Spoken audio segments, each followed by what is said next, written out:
Morning, Black Doctor. We are here live from Martha's Vineyard for Health Policy Day. Yep. Hey everyone, we are live on blackdoctor.org. We are here for Touch Talks Wellness 2025, our Health Policy Matters Day. And so I'm going to actually hand it over to my husband so we can get started with some with the panel. This is my official capacity today. Not professionally affiliated, for those of you who know me in a professional capacity. All views shared today are Haley's own. And in that context, we'll have a great conversation about health policy. So just so you know, I'm in private equity, I'm an investor, and we invest in life sciences broadly, as well as healthcare. So I'll go ahead and sit down and I'll ask the ladies when I announce them to come up and take their seats as well, and they'll give you a little brief introduction about themselves when they're all seated. So Ms. Profil, maybe a little round of applause with the state. Anywhere you choose. And then Ms. Keisha Everett. Good morning, good morning, good morning. As well, Ms. Danielle Scott.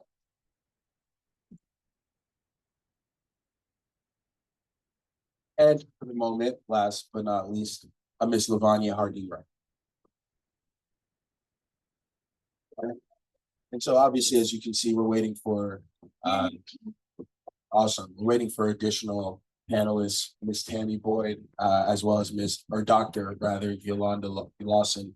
In the meantime, what I'd like to do is ask these ladies to introduce themselves, as well as to introduce, along with that introduction, to provide a little context for why you're here and what your professional and personal experiences is that's contributing to your perspective. I'll start.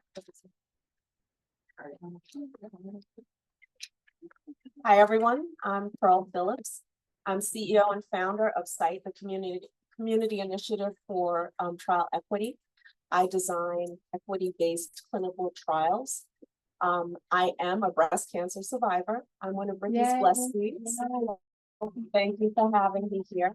I was diagnosed with stage 0 breast cancer, DCIS, in 2022. So it's been about 3 years for me now. But not only that, I am a clinical trial strategist. I've designed clinical trials. I'm ex-IQVIA, ex-ICON for a contract research organization. Oh, you gotta know. those for you that don't know, and she won't say this, but those are the 2 largest clinical trials companies in the world. So a little round of applause. Thank you for that. Yes, so I've been around a little bit the clinical trial space, designing clinical trials for large pharma organizations, and also incorporating diversity strategies into those plans. I'm also a public health nurse. I spent about 15 years in public research. A lot of us nurses out there designing clinical trials. And yeah, so I also have a master's in health policy and research. Not all y'all got masters. I mean, give it up.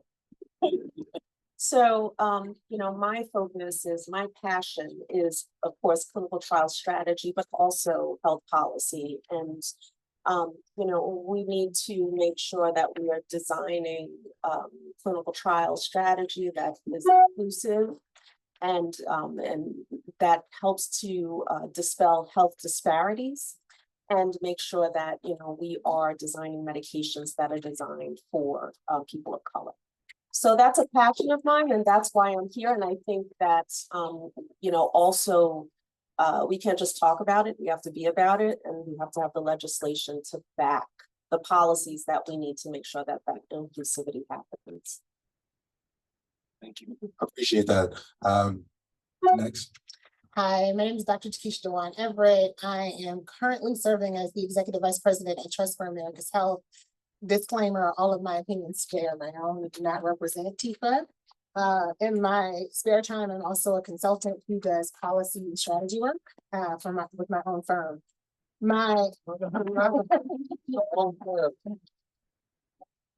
My why and how I got here, it's a really simple but yet complex story. I am a former Medicaid recipient, so I grew up for most of my life on Medicaid, but in addition to that, I never met my grandparents. Except, most of us have 4 grandparents. I met one of those 4.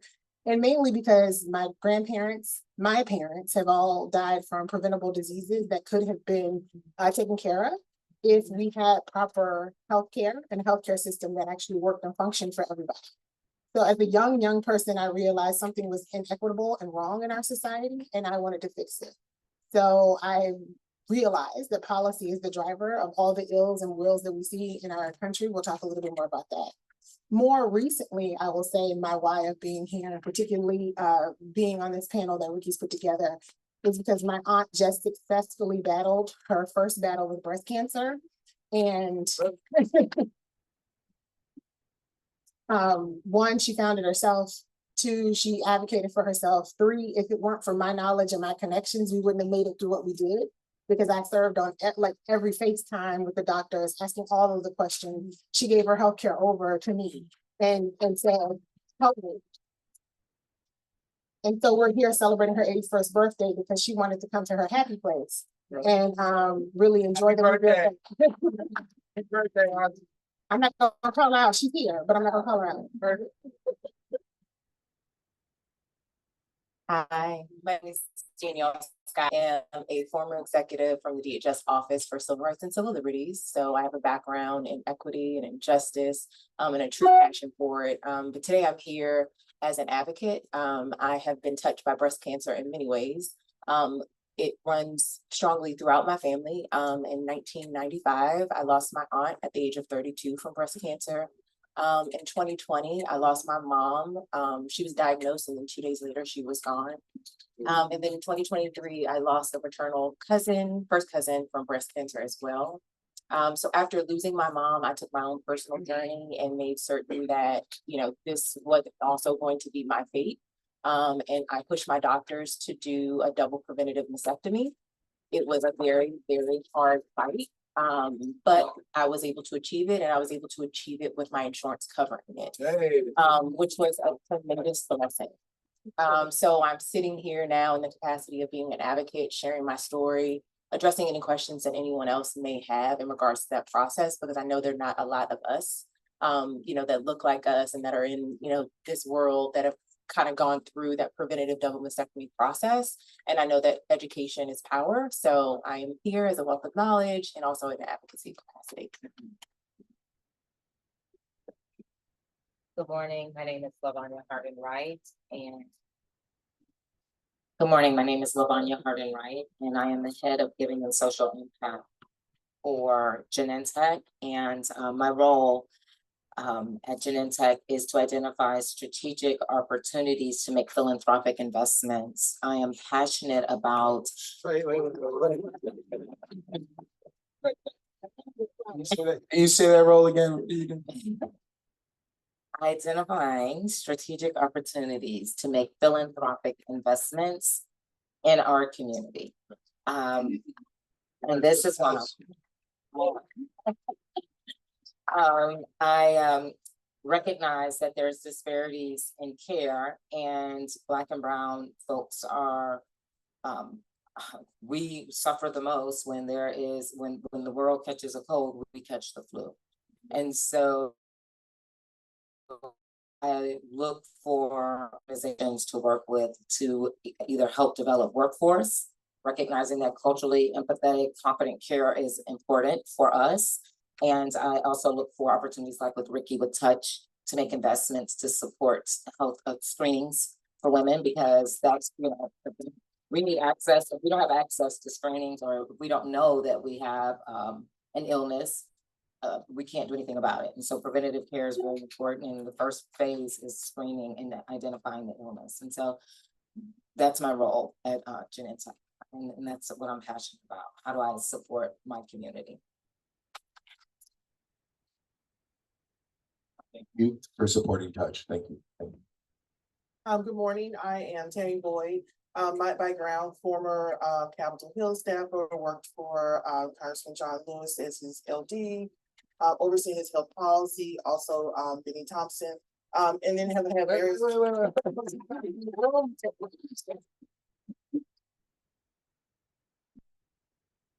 And have held various roles from incorporated to large nonprofit to be a nonprofit, currently consulting with health insurance company now. And then in terms of these questions about the why, originally from Mississippi, as you know, disproportionately African Americans are pretty much impacted by every and so that was really the catalyst for me going to into healthcare, have an MPH, and also a lawyer by training. No, thank you everybody for all of those, for the work you do, but for sharing the work that you do with us, and for directly touching and impacting, you know, the people in this tent, in this immediacy, the people live streaming, but certainly around the world. It strikes me that all of you, whether it's a QV, an icon, or your current state, or it's with Genentech in your role, or it's with congressmen, or it's with the community, all of you have a wide diaspora of individuals that you come in contact with, and without you the world would be a worse place. So one more time, please. So with the introductions kind of given, I want to make sure that we focus on the programming.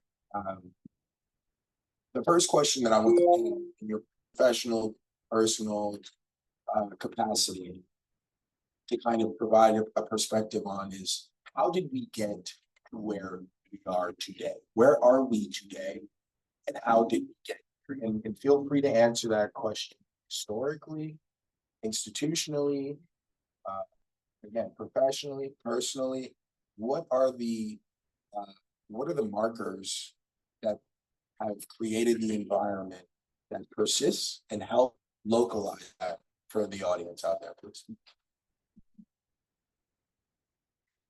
Let's go in reverse order, or actually start here. Okay, I'll start. So, so I said I'm Dr. Takesha Dewan.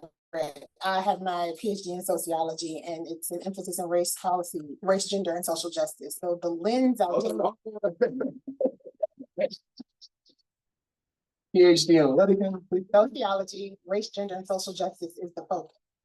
And I Thank choose you, to look Doctor. at public policy. But the reason I say that is because the way I address and look at things when I talk about this question is, you can't talk about how we got here without understanding the historical nature of the United States, right? We were founded on a principle that certain individuals will be unequal, and the history of our policy follows that. So if we just take a second and think about our healthcare system, we started with a healthcare system that had a healthcare system for the owners and a slave healthcare system for the enslaved.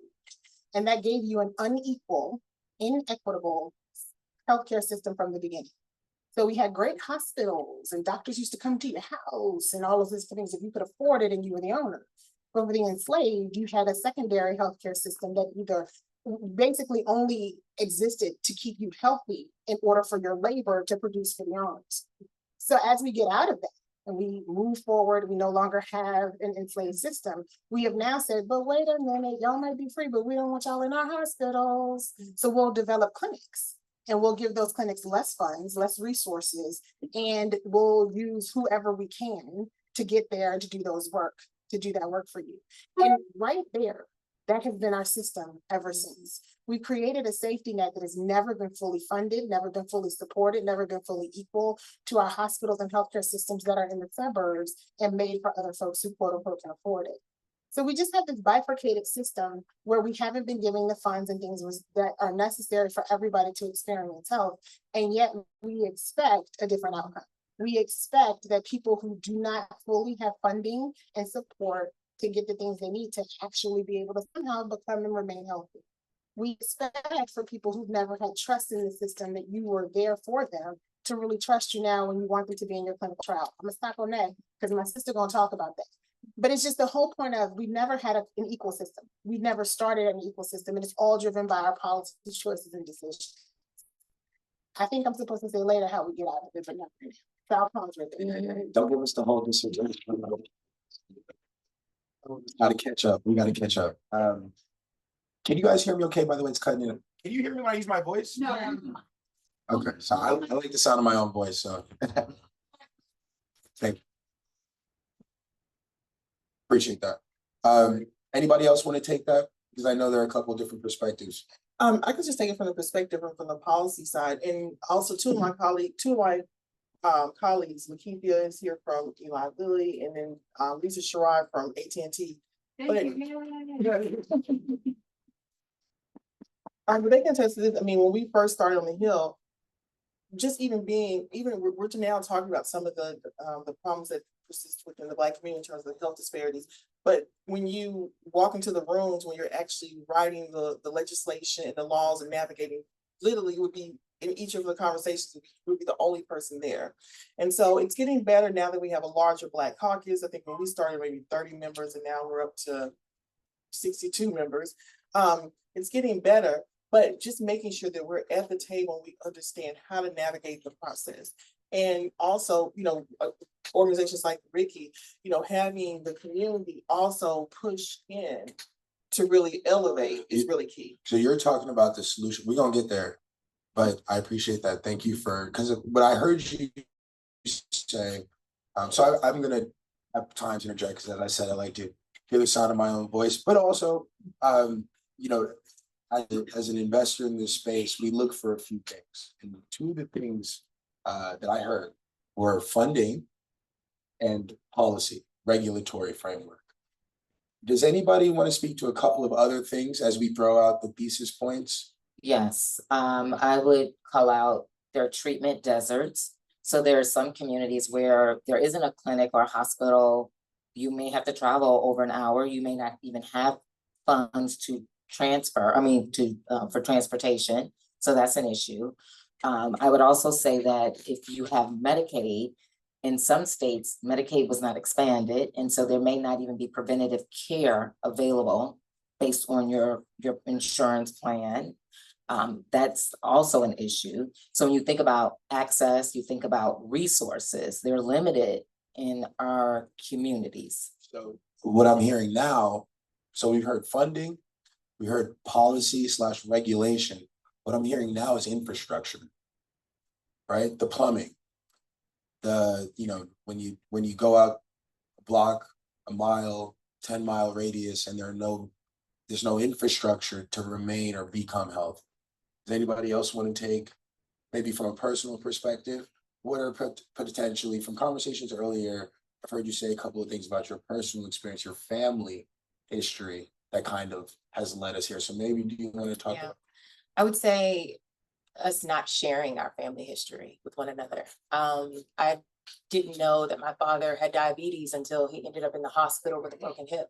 And that's when he finally told me or shared that information with me. So I think us culturally just not sharing our information and understanding that it's equipping the next generation to do more preventative maintenance and to make certain that we're not getting into these spaces. Hey, Jordan. Yes. I know I'm not. Come.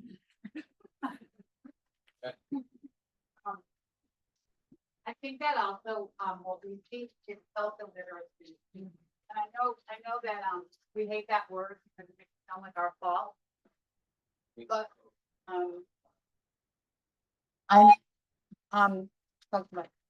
health illiteracy, we see it every day, and I hate that word because it makes it seem like it's our fault.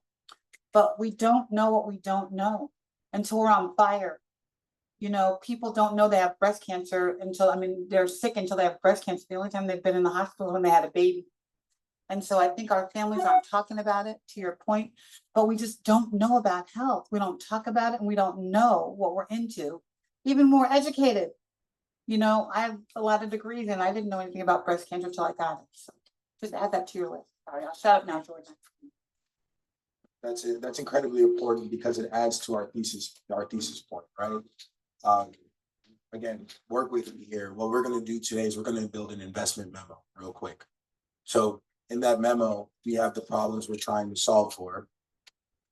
Funding, sharing your family experience / access to knowledge, and that's from a personal level. Ricky's talking about it from a community level, but it's the same kind of access to increase of education. On the end, we have the regulatory framework.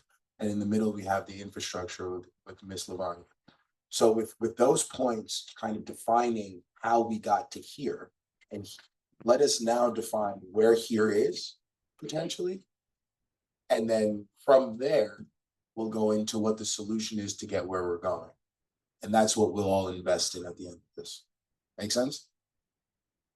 So thank you. So from a clinical research perspective, right, this is important, just to kind of frame it off the top. I think Ricky and I, we both do a lot of work talking about clinical trials. And I don't think people really understand the importance and the importance it has and it plays in the legacy of health for us and what we leave to our children and our descendants. But if research is not done for us and we don't understand how medications work on our bodies, then it can't possibly work for us and promote our health. And it actually furthers health disparities. So what's happening is the history of in clinical research and legislation and regulatory frameworks is right now we have something called the FDORA Act, right? And that's the FDA, their Food and Drug Administration Omnibus Reform Act. And this mandates that we now put diversity plans into clinical trials, right? So that legislation was passed in 2022. So finally, there was supposed to be, guidance on how to actually implement these diversity plans. And it's good, it's important because we need to have input from our communities on actually how to get people into clinical trials, how to recruit them, how to retain them, and how to get community engagement. But what's happened most recently with some DEI rollbacks back in January, that guidance to pharmaceutical companies and research organizations who are conducting these clinical trials don't actually have the operationalization that they need to understand how to do a diversity plan. So hold on, let's stop right there. That guidance. So what you're speaking to right now is for some amount of years recently, call it 10, 15 years, there's been a wholesale shift, several wholesale shifts in how we access healthcare, and infrastructurally with the FDORA Act and other. And even prior to that, I think the first legislation we ever had for diversity and inclusion was in 1993 through the NIH Diversity Act. And that was more, and this is what we need less of, it was more of a performative act that was passed that really didn't have any teeth and really no way to enforce making sure that not just people of color got into clinical trials, but that white women got into clinical trials too, because historically clinical trials have only been tested, drugs have only been tested on white men's bodies. So let's pause right there again. So for the audience out there and in here, what I'm hearing is that there have been several iterations of policy that have maybe oscillated from administration to administration that haven't worked to effectively close the gaps in care or the available resources or the available funding, the available infrastructure, the ineffective policies, and no addressal to the community level or the population level health. Is that kind of what I'm hearing? Absolutely. And on top of that, so there have been some progress made in the past few years. So right now there's we have to talk about the progress, not just any sabotage that may be going on, but the progress. So there, most recently, from the time that first act was passed back in 1993, there's recently been legislation proposed by the NIH to expand on that and actually, have folks who are doing research actually report on the diversity of the trials and what that includes. Did you, Ricky? Can't contain yourself. So that's all well and good, but the legislation is for phase 3 trials. That's right. So there's And three, biologics. three phases of clinical trial development. Phase 1 is for safety, phase 2 is for safety and efficacy. Phase 3, when they're comparing it to standard of care. If the Black people are in phase 1, then men. Sorry. So, again. No, stay, please. Actually, there's a seat open next to me, by the way. But, yeah, so what we're hearing, right? Just to localize the conversation, because it's getting a little technical and I want to make sure that I'm keeping up. And you. But what we're hearing is that there's been a number of opportunities, potentially ineffectively, to try to admit folks that look like yourselves, that look like me, that look like us as a community, into increased trials or availability of trials or availability of what I'll call care, ubiquitously. And that opportunity, whether we've gone through iterations to have effective policy or have increased funding, has not led to a bend in the cost curve, has not led to a closure in gaps, has not led to improved outcomes for our population. Would anybody disagree with that? Yes. Perfect.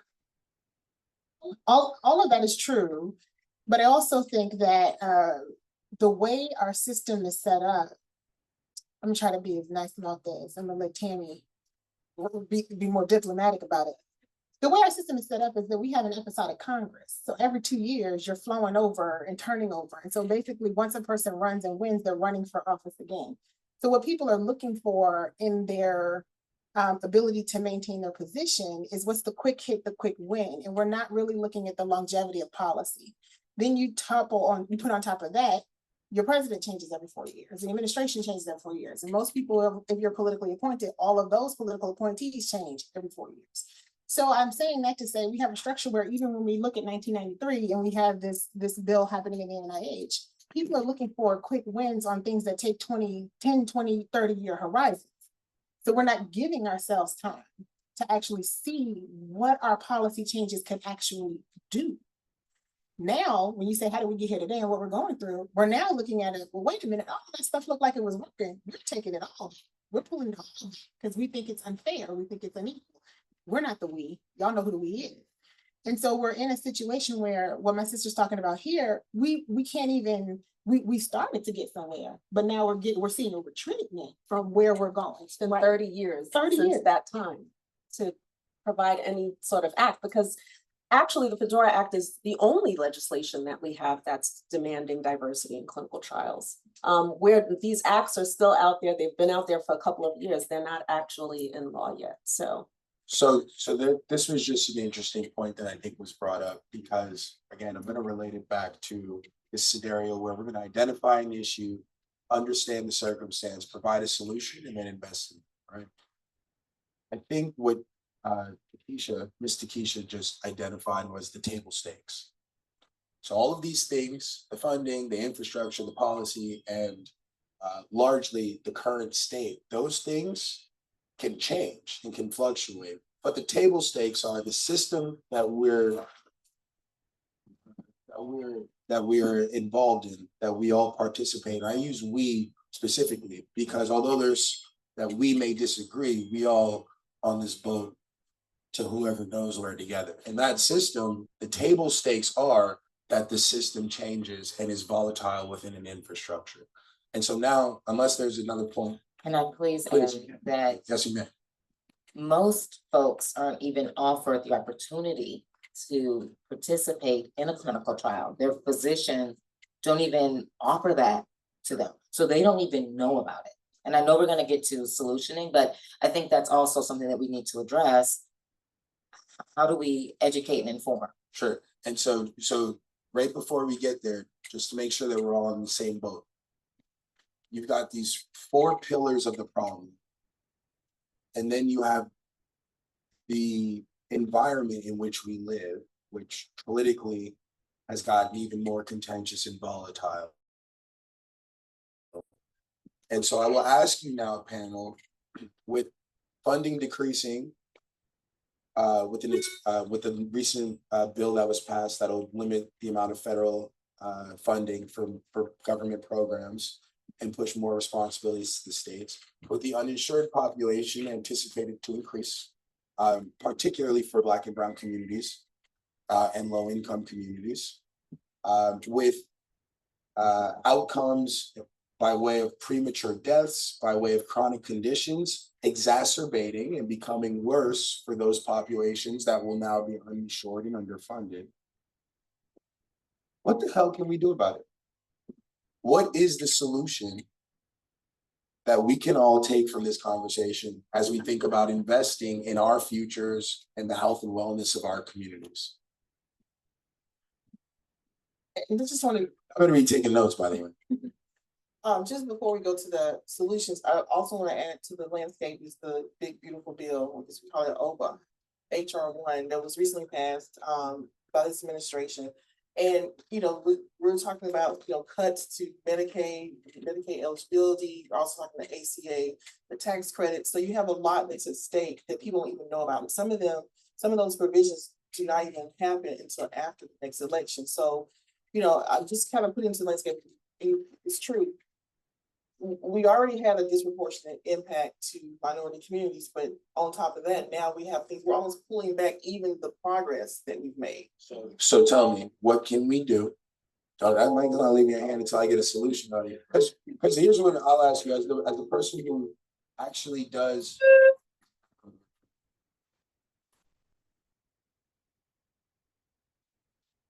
As the person who coordinates and whose experience professionally is to coordinate policy and to wrangle cats, as it were, what is the solution from a regulatory perspective, or rather from a representative perspective, that we can deploy as a voting bloc or as an individual with access to whatever resources are available to us? Yeah, well, and I'll pick up what I was, saying in the first question, and also want to recognize Tawana as well. But one key part is really developing, there's Congress and the groups there are also staffers that remain and, some of the members continue to come back. But these groups are becoming increasingly important of cultivating community engagement groups and to really weigh in with Congress. At the end of the day, they're very interested in, what's happening to the constituents in their district. So that is, all politics is local. And so really understanding how to really elevate and the advocacy piece, even from the community organization groups, and even forming coalitions. Like, this is why I think this group is so important. And particularly within the minority, the African American community. There are a lot of groups, but there are really not a lot of groups that really know how to weigh in to actually change the policy perspective. And I know Yolanda, since you just get, for the National Medical Association, that's one of the things too, as well, is really doing the advocacy, but also, getting the doctors to weigh in. So. Love that. So let's introduce yourself, doctor, esteemed doctor. Sure. I think this is on. Let me switch with you. Good. I don't know what time of day it is. Let's see. Is it morning? Okay. Good morning, everyone. So y'all know I'm putting out fires this morning. So I'm showing up, but I'm here and I'm present. So good to see you all. I'm Dr. Yolanda Lawson. I am an OBGYN by background and specialty. I am a past president of the National Medical Association. If you're not familiar, the National Medical Association is the largest and oldest organization of African-American physicians in this country. We were formed in 1895. And we're the only ones that have been fighting for equity since 1895. Can I get an amen? And so, yes, I have worked with many on this stage and really happy. I really just want to commend Touch and Ricky for pulling this together. You got pharma, you got policy, you got clinical, and all of these perspectives, I'll say, matter. I got a lot of jobs, but I'll just stop there. Thank you.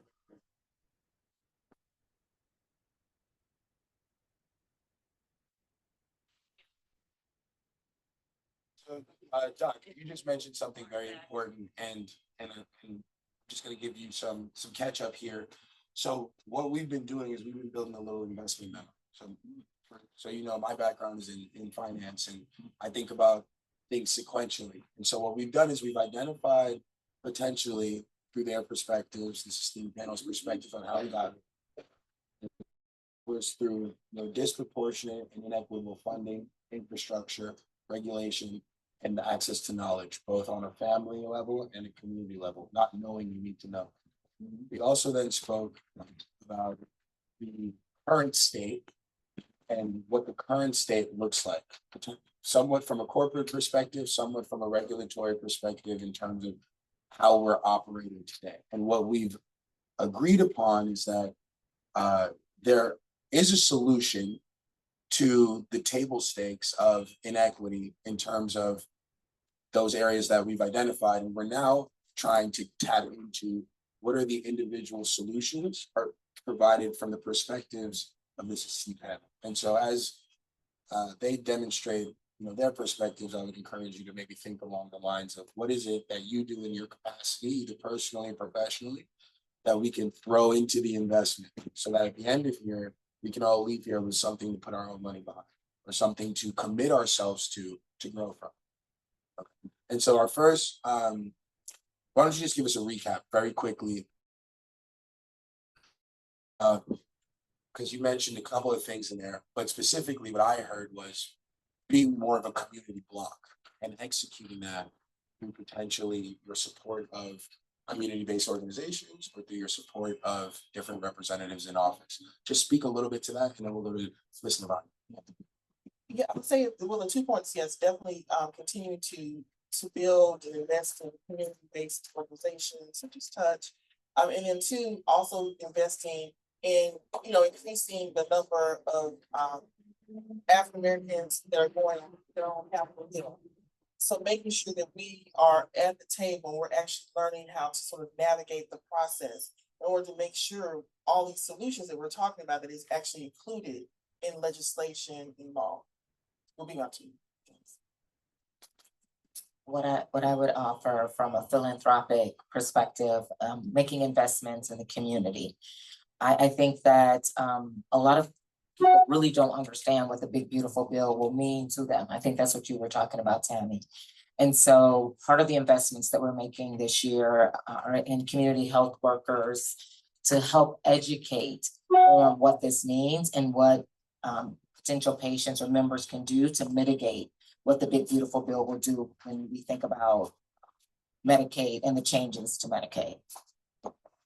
And I was just gonna say, just from an advocacy perspective, you know, my mother always taught me about the power of the pen.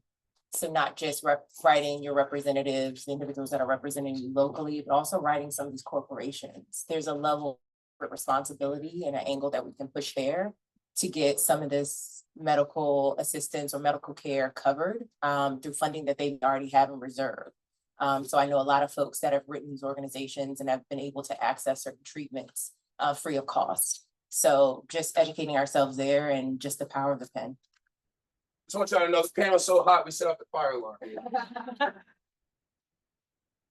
You're gonna hear a common theme here. I believe you need to find your people. So when you leave this island, and if you're listening online, when you leave this conversation, you need to find your people. Be associated with somebody like Touch, some organization locally that's helping to break down this policy information as it's coming in. Too many people are listening to the news, and the news is giving you sound bites. It's not, I'm not saying it's inaccurate, but it's giving you sound bites. Sound bites doesn't give you education. You need to fundamentally understand the policies that are being passed, how it impacts you, your mama, your auntie, your cousins, and advocate for it. Support your members of Congress. And I don't mean support them financially. I mean support them by telling them what you believe, what you hear, how you want things to shift. Because if you're not at the table, you are what? On the menu, on the table, on the menu, and they're coming for you. And I think it's really, really important to understand. The other piece that I want to say that a lot of people aren't talking about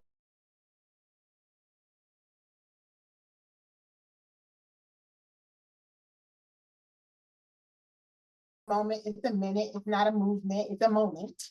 There are gonna be some fundamental infrastructure changes to our health and our system of democracy that didn't exist before. You are seeing right before your eyes a moment where we're gonna have more enumerated powers than we used to in our president's hands than we used to. Regardless of what happens in an election, it's gonna be more enumerated powers than we historically have. And you have to understand that before now, we did not have as powerful, excuse me, I'm not gonna say that because I'm speaking it like it happened. Before what we're going through right now, we don't have as powerful a president as people think we have. So educate yourself on how the system works so that you understand the levers you have as voters and power to shift it. So find your people, understand the policy, make the change.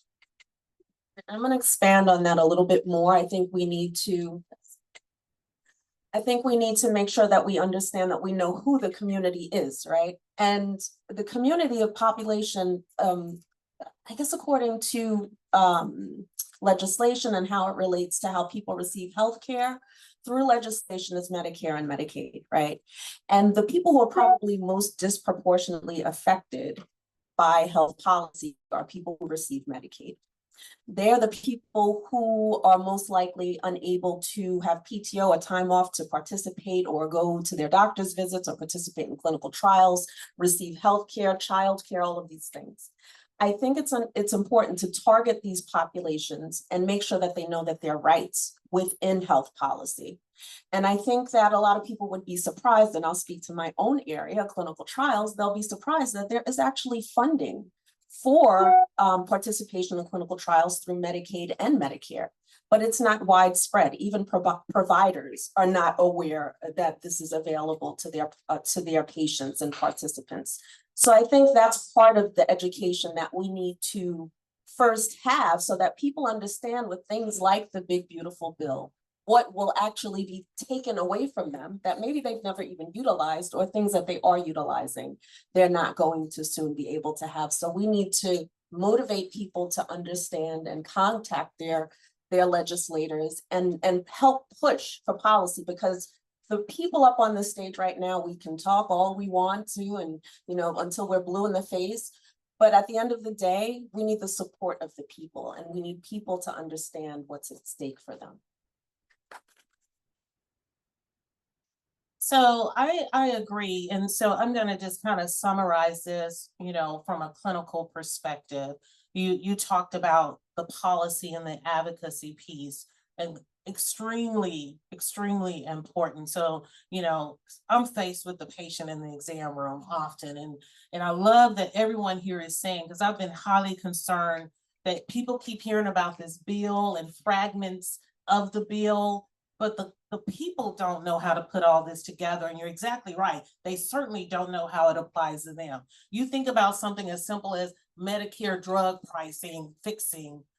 People are like, well, I'm not on Medicare. That don't matter. I'm 40 years old. But it does. I mean, even for me, the reimbursement I get from taking care of you set by the Medicare rate, right? The drugs that we need to give you for cancer, that's going to be impacted, right, by this Medicare price fixing. Multiple people talk about the clinical trials piece. Yes, there's frameworks for commercial insurance to Medicaid to go, right? There's frameworks in there, you're right. Providers in the community may not understand all of that unless it's happened to you before. Biggest issue for us from a clinical perspective, right? Screening. I'm getting that question everywhere I go because of these new rules, right? You just heard the United States Preventive Task Force Services didn't even get to meet. They set the guidelines when you can go get a mammogram. 30-year-olds come in, I want a mammogram. Well, you can't really get a mammogram. That's education. When should you get a mammogram based on your individual needs? And so we're faced with answering all these types of questions. How do we get people to even know about trials that they're eligible for? Where do you go to get that information? That's what I think I'll ask you. So from a solution perspective, from a clinical perspective, take me through what these folks can do, because I heard you say a couple of things. One of them I heard you say, or one of them I heard you allude to, was the relationship between patient and provider. Yes. And talk to me potentially, if that's where you want to go. Don't have me mansplain to you. You talk to me about what that relationship needs to look like in order for these people and us and our loved ones to participate effectively in this new normal. I'm not even gonna call it a new normal. It's not a new normal. We have been having disparities and gaps in care. That's not new, right? We do need to do a better job of making sure, I mean, I'm asked this all the time, people have insurance and still don't go to the doctor. Right? You didn't go? No, not before I got married. Oh, I'm I sorry. got married a couple of years ago. Now, so it's all good. I made sense. Don't look at me like that. Oh my God. But That's the point. no, I get you. Women come into my office asking me, how do they get their partners just to go and get screened? Withhold some things. That's how you. Right, but that's even before you get cancer. I tell you, I had a lady who's a bus driver, a school bus driver, driving your kids to school. And when she comes to my office, cancer is growing through the breast. Like you can just look and it's draining and you can just see it. So I just scraped a little bit of it off just to see what it was. But she was going to work every day driving that school bus. We get her scanned, she's got mets to the brain. Right? But that means at any point she could have a seizure, anything could happen. But she's like, Dr. Lawson, I gotta go to work. And this woman told me I worry too much.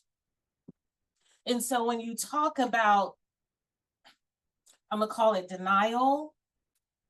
And we talk a lot about what we think our people don't have, even when our people do have, right? The denial and the reluctance and the fear. And so I think everybody, it doesn't matter who you are.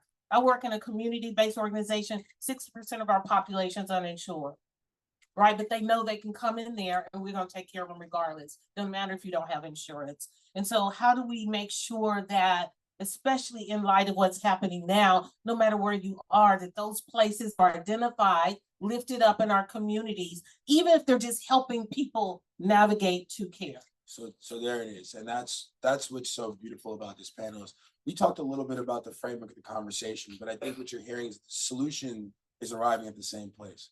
What I'm hearing, and I'm gonna pass the mic around to a couple of you folks, so get your notes ready, because I want to know what you've heard. But what I'm hearing is that we need to be more active participants in this system from a knowledge perspective, and we need to seek out whatever resources are available, while also understanding that resources are hard to find and hard to come by. And when we do come across them, such as touch, we need to be active in propagating them throughout the community and lifting them up to the representative level where they can potentially be institutionalized in policy frameworks that can support current policy frameworks that have been trying to be supported for forever. This is nothing new that we're doing, but we need to take a more active approach at the personal level, the provider level, and then the community-based organization level, because those are the resources that we have to fall back on. Is that a fair synopsis of what we've been? Somebody like to season that up a little bit?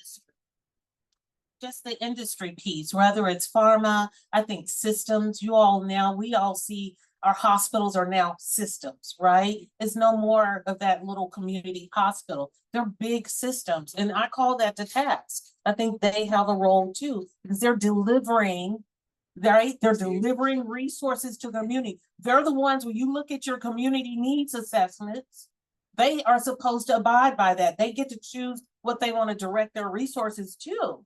But that's calling people to task, but understanding those structures and there's things happening around you. How do you engage and how do you have voice to that?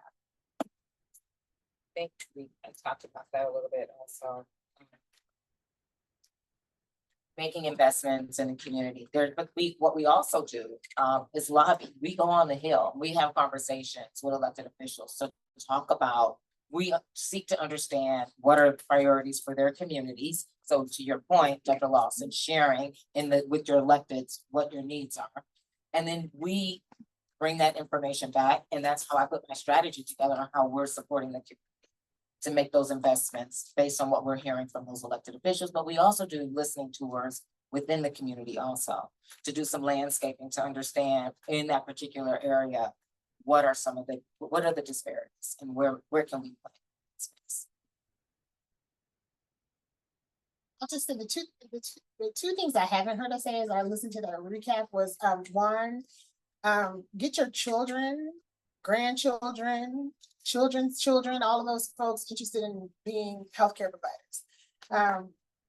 We need to focus deeply on having concordant care from folks that look like us, who understand us. Recorded, hold up. That's what I'm explaining. Okay. Concordant care, folks who look like us, folks who know who we are, who know how to talk to us, who know when somebody say I gotta touch a sugar, what that means.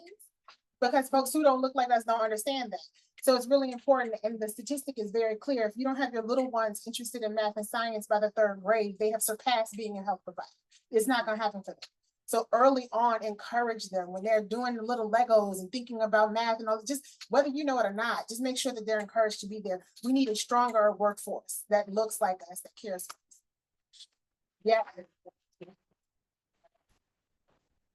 3rd grade, but if they have not gotten into math and science by the 3rd grade, they are already behind on the trajectory becoming a healthcare professional. And I don't just mean doctors, nurses, community health providers, all of those folks, we need them. The second, basic researchers and scientists, come on, sis, thank you, call it out, scientists who are doing the bench research to get us to this, thank you. Additionally, we haven't talked about public health either, and I think that's really important to talk about. Folks, we talked about health literacy, and people do not understand health literacy, and part of why folks aren't using their insurance because they don't understand insurance. But also people don't understand public health. They don't understand that your water that you turn on the tap and can drink is safe because there are public health folks who are testing your water and making sure it's safe and putting in regulations on corporations to not dump things into your water that makes it unhealthy. They're the folks who are helping you get screened. A lot of folks are getting screening for different diseases through public health providers. COVID required a responsible workforce on the public health side, working with a responsible workforce on the healthcare side. So get folks interested in public health, making sure that you're looking and understanding what public health is. Those are the two things I think we haven't said just yet. That is an excellent point, and I want to dovetail off of that point a little bit because although I appreciate everyone's applause and reaction when you heard my background as a nurse researcher, there's not enough of us in the industry.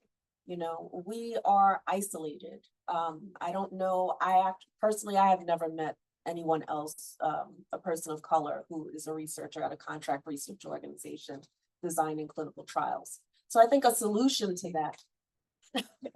I wanted to say, me neither. And I look at probably 20 clinical trials businesses a year to invest in. I have never, we're gonna talk after this because I haven't either. And I think that's incredible because when you design it and you reflect what you can design, you're in a position to reflect what you can design. And that is along the point of what you all been saying about reflecting your If we are in numbers. a voting block.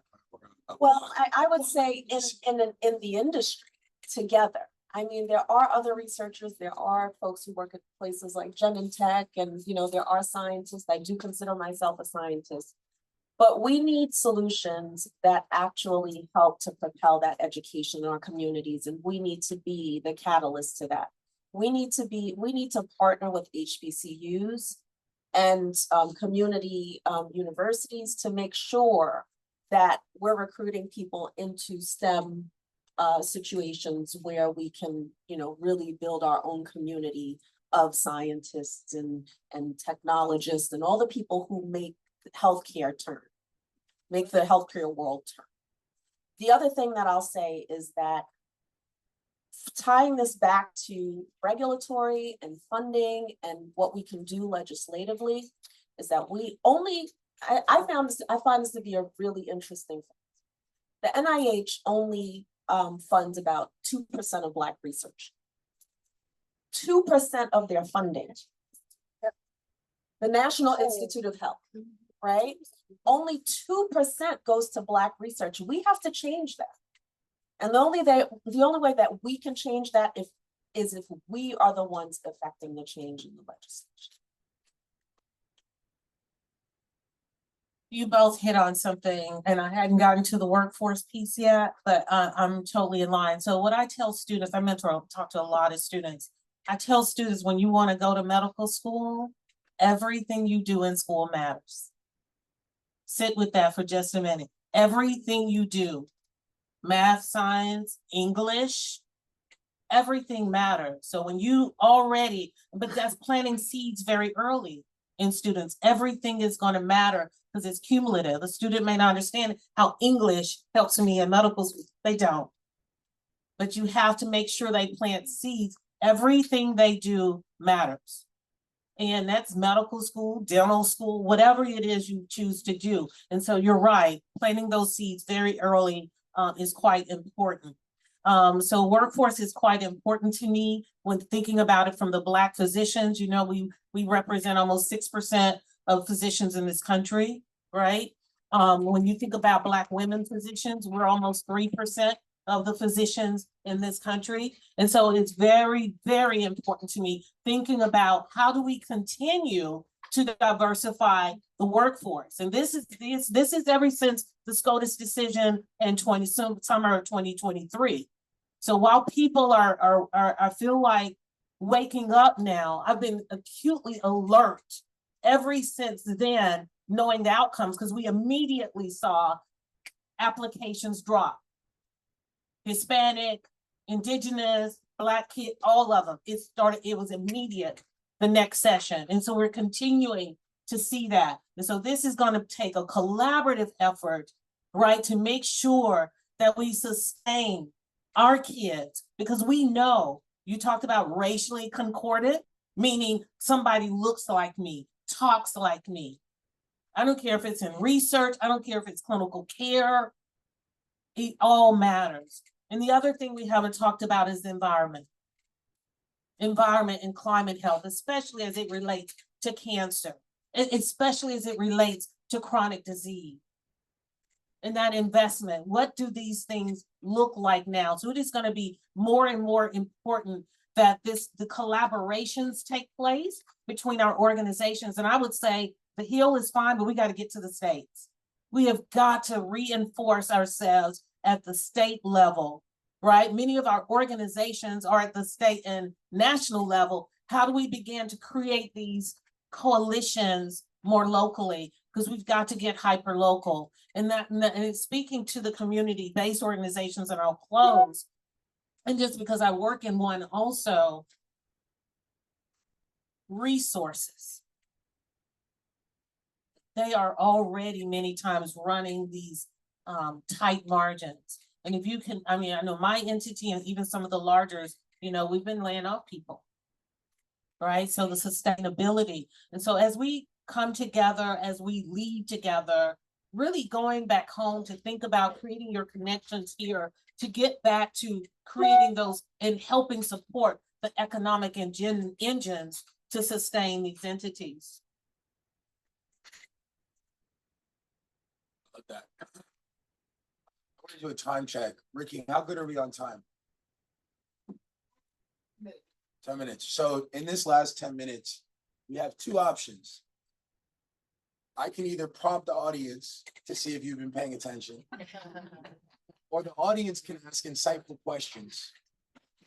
Save us from me having to be professorial up here. So hopefully, as we have questions, pass around the mic, maybe state who you are, where you're from, and your professional and familial capacity. Because I believe if you don't have a professional and familial capacity, just what your context is here.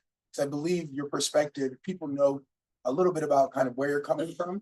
They might get a little bit into your perspective as you provide your question or your point. So who's first?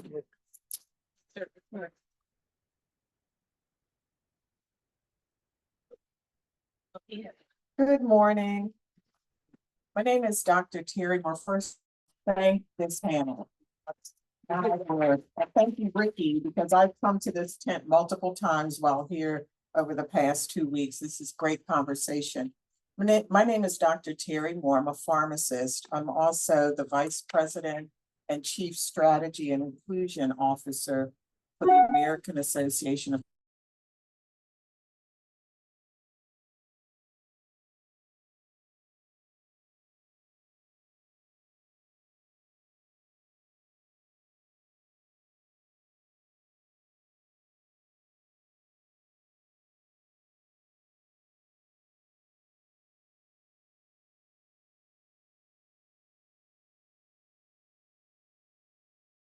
are super important.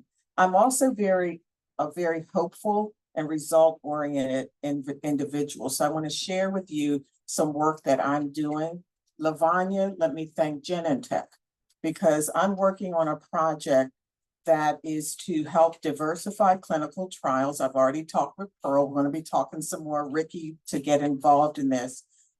The project that I have is to show how pharmacists, and we know pharmacists in the community and the hospitals, and I will just share, a lot of people don't know that any of the medication that you get it in the hospital, whether you get it at the corner pharmacy or wherever, you cannot get that without a licensed pharmacist. And so it's a tremendous part of the healthcare workforce. But this project that I have, because pharmacists are so accessible, I'm testing a model to create what's called the Pharmacy Advancing Clinical Trials Network. We're partnering with community-based organizations and schools of pharmacy to help increase the awareness and knowledge and trust and understanding about clinical trials.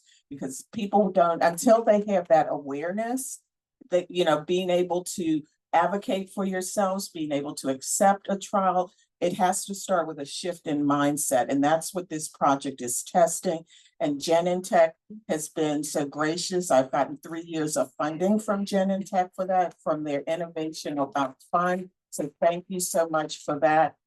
So I just want you all to be aware of it, because we're going to be pilot testing it in a number of cities around the country: Washington, D.C., Maryland, New Orleans, Houston, and the list goes on. So we'll have things out on social media, and we'll be testing this over the next 4 to 6 months. And then we hope to be able to bring data and results that show, because that's where we can continue sustaining this. So just wanted to make you all aware that there are solutions. We're trying to make some progress to addressing a number of these very, very important health policy challenges that our community is being disenfranchised from. So thank you all. Thank you, Dr. Moore. That's fantastic. And it strikes me as that being an example of the type of solution-oriented work that can occur in this persistent climate of disparity and inequity. So a light, not at the end of the tunnel, an ongoing light, sort of in the middle of its journey. Awesome to hear. One more round of applause, please. Well, I'm going to ask when you have, I got you, Doc. I'm going to ask that when you come up, or rather when you say your question, come up, because we're live streaming. So speak out to the audience if you could. I know it's a hassle, but it's just a few short steps. Come out. Give her a round of applause if she comes up. There you go. Right over here. Or actually right here is fine. And then just introduce yourself. Name. Hi, my name is Kristen McKinney-Nash. I'm actually a retired elementary school principal. The reason why I'm here is that my sister passed away from breast cancer in 2017 at the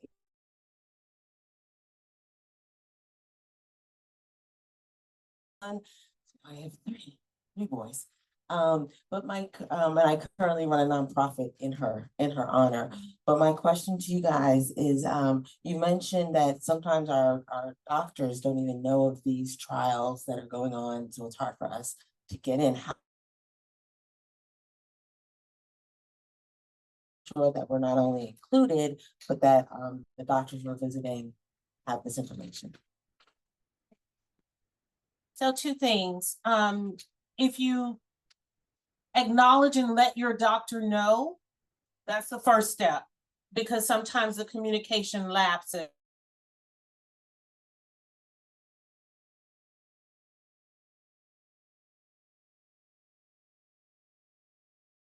and acknowledging and educating people on clinical trials that they could be eligible for. Many times we'll refer you to one of our oncology centers or colleagues, because you also need to understand eligibility. So it's not just because I know about it, understand the eligibility, but usually if you just voice it to your physician, we can connect you to places and resources to get it. But the first thing is people don't sometimes tell us. Yeah, I was just gonna say, locally finding organizations that maybe offer these services and that can push you towards some of these resources. And then from just the personal perspective, not taking no as an answer and going and making sure that you're doing your own research, you're going and getting a second or third opinion, you're going somewhere else that resource is available. But I think that that's probably the strongest piece of advice. And just to dovetail off of that, you know, organizations like Touch, the Black Breast Cancer Alliance, you can get support through patient advocacy groups. Through my organization site, we can all help you find clinical trials and support you and walk you through. We have a trial. Lady, you are not exempt from the rules. whenwetrial.org website. We have 4 websites, but whenwetrial.org, we will help you find a breast cancer trial. We have a 24/7 nurse navigation team. And they're on board to talk to anybody, anytime, anywhere, and help you find a trial. We've found many. We've now signed up 28,562 Black women into our trial portal. But it's not enough. You know, our trial participation needs to be commensurate with the burden of disease. And one of the things I wanted to show, but it's kind of blurry, is that we have an example of a Black breast cancer triple negative cell versus a white one. They look nothing alike. What does that say about the drug? And we think that's true for so many diseases. And if we don't participate in research, we're all going to die. We also have a really good friend, Dr. Keith Crawford. He will find anyone with prostate cancer a trial. So if you need us, call us. We'll help you find a trial, and we'll help you do it. Oh, there it is. So that one is the white one, and that one's the Black one. So what does that say about the drugs we're taking? Right, right. So unless we participate, we're gonna die. So, thank you, Ricky, and just another round of applause, because, again, we said we'd open up for questions, but I think we need to also open it up and create a space for solutions. And Dr. Moore, I believe your name was, the pharmacy initiative with Genentech, Ricky, and the support from Genentech, but also the support from the panelists, the support from the audience. This is the solution making. This is what solutions look like. And in order to really grow the solution, and this is where, we spoke about investing. That word is literal, right? Some people call it donating, being philanthropic, but it's going to take real cold, hard cash, sweat equity, as well as real cold, hard cash to make these solutions continue to grow and to continue to facilitate their scale. And that's when we start providing solutions at scale, we might start to see some real movement of that dial. Let's have a couple more questions. I have to give credit to Lavanya and Genentech because they have funded our When We Trial from day one. And also we are now working with them to basically recruit Black women for all of their breast cancer. Like, because we're in the industry, we're not knocking down walls that haven't been built yet. And they have gone to the wall for us to figure out how to do this and let us recruit for trials. So they're awesome. Another round of applause. And then maybe 2 more questions if we have them. Yeah, I got you. I just want to make sure that, yeah, come on. Thank you. Yes, ma'am. There you go. Hi, I'm Lakeitha Anderson with Eli Lilly and Company. And I'm here mainly because this is very important to me and my friends are doing this. And right? Friends are doing this and no. I want to make sure, because I hear clinical trials. I think it's very important that we push clinical trials. since I started my company 7 months ago. I'm new there. I'm the person in the room or in the company that's screaming, we gotta make sure we educate our people, my people. Okay. We gotta talk to our family members. Yeah. Because that's our direct recipient of education, right? And encouraging our people to understand what clinical trials mean. It's not Tuskegee experiment. It's not Henrietta Lacks. Those are examples. But let them know that they need our DNA to make sure medicine works for us. You just gave an example of how this looks very different. And that means that the medicine needs to be very different, right? So I just wanted to say that, and thank you for having this. You know, I was like, I'm doing it. I think Tammy told me about it. I'm like, I'm coming. Hey, because my friends are here, my sorority sisters are here. I see, you know, and I want to make sure that we push this, not just breast cancer, which is very important, but other things too. Everything. You guys are doing a lot of LP little leg. Yes. We talked about that yesterday. Talk about that. Well, I haven't been authorized to talk about that. I want to make sure. I'm here in my personal capacity, but I also see that we're not here, and I want to make sure we're here. We being Eli Lilly, right? I know the things like that, and I'm also I'm on the Congressional Black Caucus board, and I'm on the board of the National Black Caucus State Legislative. Those are places where this needs to happen. Yep. So we're pushing education out there to make sure we are well educated, and that means it means our families. So continue to push clinical trials. Thank you. Thank you. That's why we're here. And Yolanda, from Dallas. Go Dallas.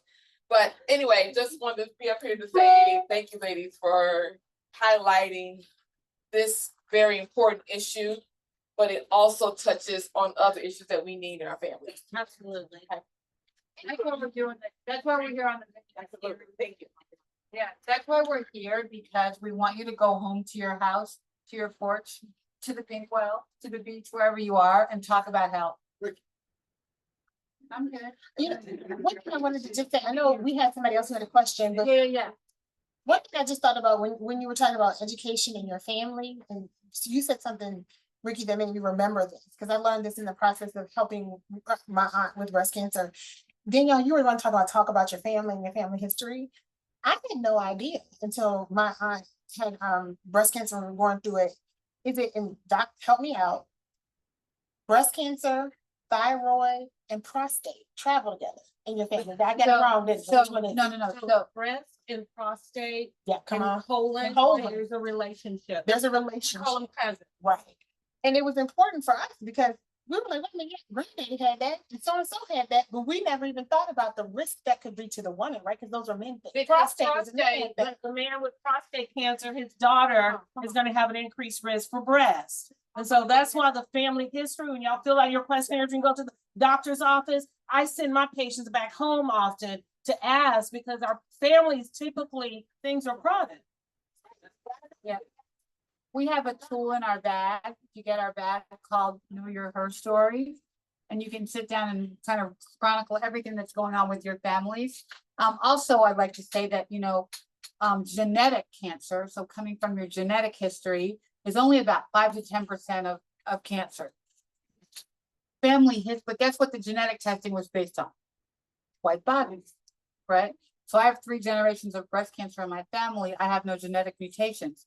But there's a gene in Africa that we don't test for here that's causing triple negative breast cancer in Ghana.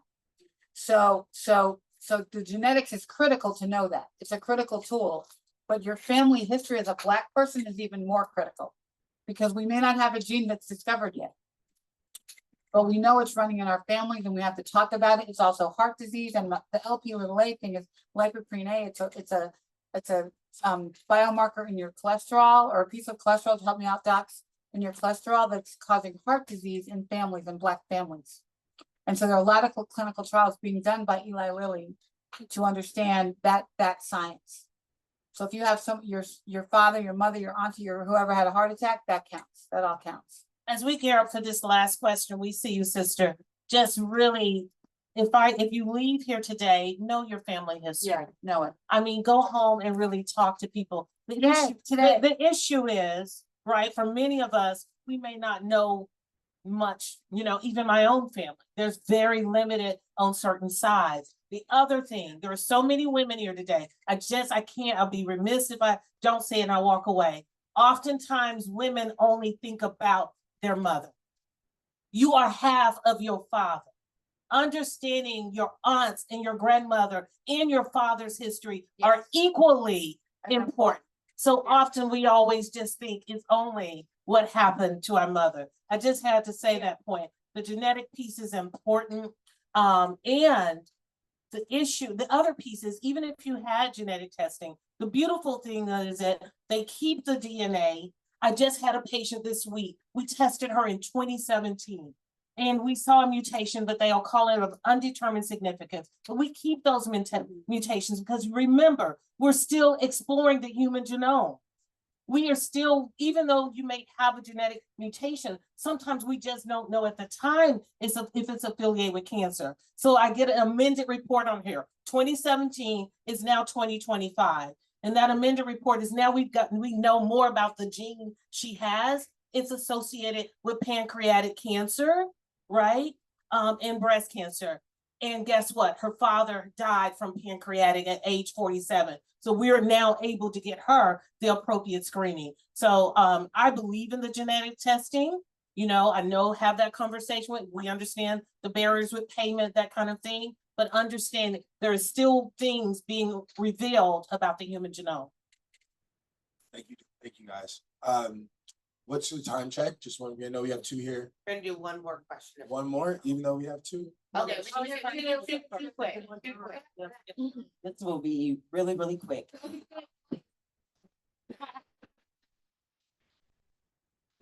No, Sam, we're gonna do two. My name is Carrie Gober. I'm with the American Cancer Society. This has been certainly obviously representing myself here, but this has been a space personally for me for healing. I had no idea. I did not know. My mother passed away of breast cancer. My father from colon. So I did not know that thread. I'm currently in my own process of genetic testing and biomarker testing as well, both me and my brother. But I also wanted to just have one other comment because Dr. Lawson and Levant, you both were on a panel yesterday, and I know Micheline is not here, but I think it's important to also shout out the National Medical Fellowship. Oh, I'm sorry, Derek. I'm so sorry. But I wanted to make sure that in this forum too, that we know more about that and that we also are investing personally into that pipeline as well. And personally, I wanted to just highlight three people, if they could just stand, because they have been instrumental, not only to me personally, as my journey and just learning things within research. Dr. Tawana, I call her doctor, but she has been an amazing person in this space. And I wanted to acknowledge her. Dr. Lawson and Ricky Touch has been amazing. If you don't know these three ladies, get to know them. They are amazing and they have just helped not just me, but a community globally and locally in this space. Thank you, Mary, for that. Good afternoon. Oh, good morning. Hello. And that we was talking about grown folk business. Remember that's what we talking about grown folk. Okay, so my name is Tracy Williams. I am not in the medical field, but I'm in the mental health field. I'm a social worker. I am also what is this? I'm a friend of Pearl's, so I'm here to support her, and I am a 2-year breast cancer survivor. I had cell carcinoma, but I want to speak from the end user because I think a lot of times we hear high level stuff, but I'm an end user. Ask questions. We have to force our doctors. I saw 2 oncologists when I was getting ready to have chemo. One was a Black woman, one was a white woman. I asked the white oncologist about statistics. She didn't have statistics for Black women. She was able to give me statistics about age, the kind of cancer I had, ... I'm still waiting for the Black woman to call me back. because she never called me back, and I ended up on with the white oncologist. But I say this to say, ask questions. A lot of times we don't ask questions. We just think that the information that's given to us is golden. What the black oncologist did say to me was, this is what we use at Sloan Kettering.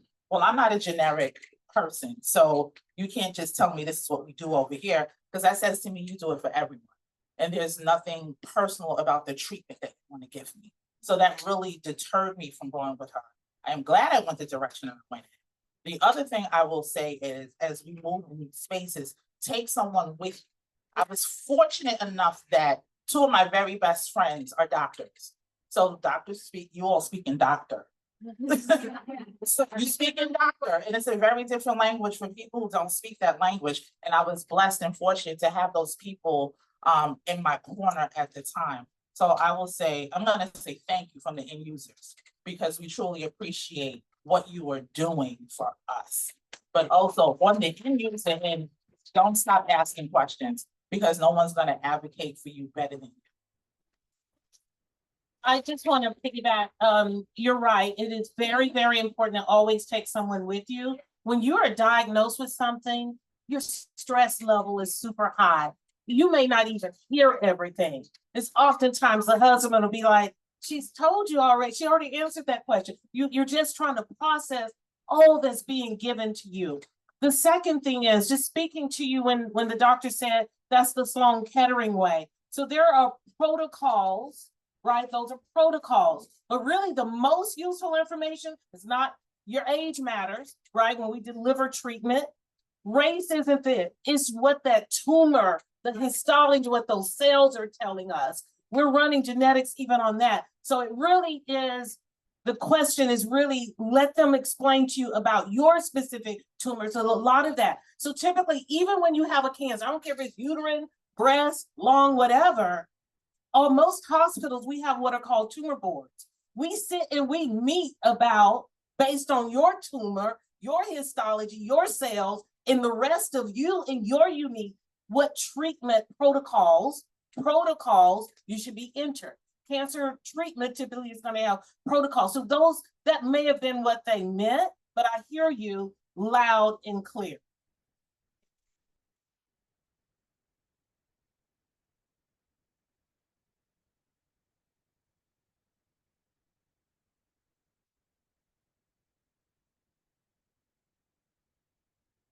Yeah, we often are meeting, yeah, that's that. So just know it's. What did she do? So my treatment plan, she brought it before a board Mhm. to determine why that particular treatment that she used did not shrink my cancer cells, because it's according to the statistics that she had based on my cancer, it should have worked. That's tumor response is what we're calling. How is it responding? And so, yes, that is customary. So just know you may just be interacting with the doctor, but know there are things behind and the teams that are looking at this, pathologists and others that are reviewing to figure out and determine what is the best treatment process or medication or protocol for you.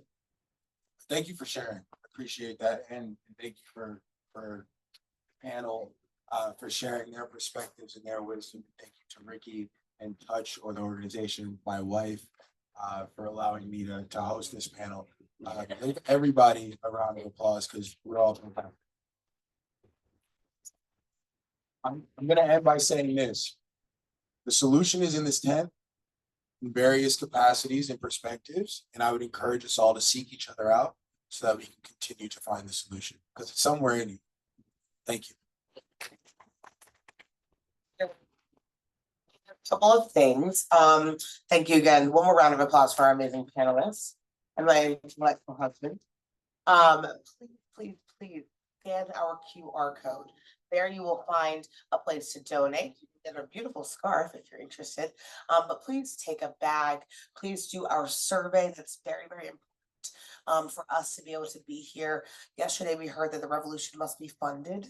So I want to thank all of our amazing sponsors, including AARP, Gilead, Exact Sciences, ASI, Daiichi Sankyo, Pfizer, Merck, Novartis, AstraZeneca, and of course, the amazing Genentech. They were our first funder, allowed us to be here this year. But I also know that the revolution must be felt. So I hope you guys feel at home here. I hope you feel that you learned something. So please share that in our survey. And thank you for coming, and feel free to ask questions as we close out today. Sign our roots poster over here so we can get to know where you're from, and make sure we can connect with you guys later. So thank you. And oh yes, and if you did not sign in, please make sure you do that. So again, we can record all of these numbers and share them with our funders. Thank you. Tomorrow we're having our last panel called the grand finale. So get excited for all the topics that we did not cover yet. So endometrial cancer caretaking tomorrow at 10 a.m. So we'll be right back here. Thank you.